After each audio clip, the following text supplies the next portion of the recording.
हम गुंजन चौधरी मैथिली गुंजन चैनल पर समस्त मिथिलावासी के प्रणाम करै छी। आइ हम एकटा माँ भगवती के गीत लऽ कऽ उपस्थित छी। एहि गीत के रचना केने छथिन आदरणीय अशोक मिश्र भाई जी। तहन सुनल जाऊ अपने सब। माहे करब श्रृंगार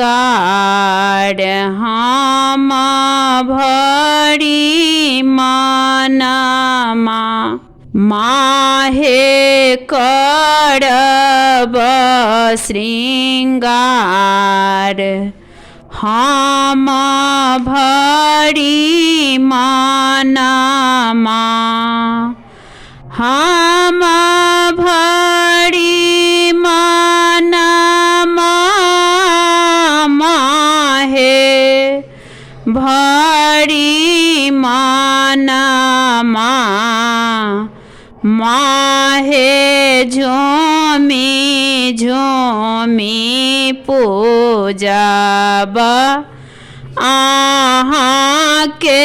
चरणा, माहे झूमी झूमी पूजब अहाँ के चरणा, माहे करब श्रृंगार हम भरी मनमा, लाले लाला आसनी माँ, लाले बिंदी चूड़ी, लाले लाला आसनी माँ, लाले बिंदी चूड़ी, लाले अड़हुल सिनुर चंदन आचुनरी, लाले अड़हुल सिनुर चंदन आचुनरी, नाची नाची गाए बतोड़ भजना, माहे करब गुहार कानी सुनो करुणा, माहे करब श्रृंगार हम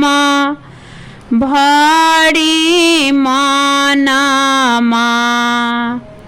बचालाने आस हमारा जीवन में, बचालाने आस हमारा जीवन में, थाकी हारी आएला हूँ अहाँ के शरण में, थाकी हारी आएला हूँ अहाँ के शरण में, आही मोरा दृष्टि आही नयना, माहे आही के हम पूजब दीन रायना, माहे करब श्रृंगार हम भरी मनमा, व्यर्थ ही आप पाना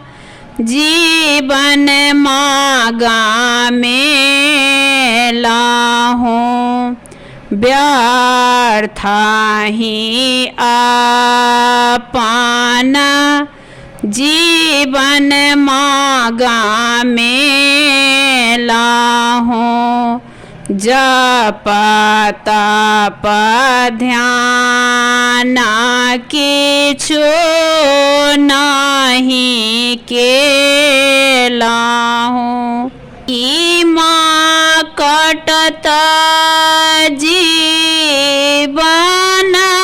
आहीना माहे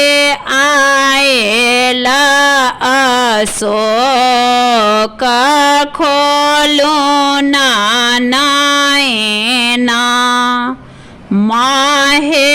करब सिंगार हम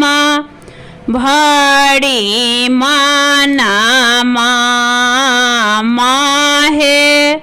झूमी झूमी पूजबा आहाँ के चरणा।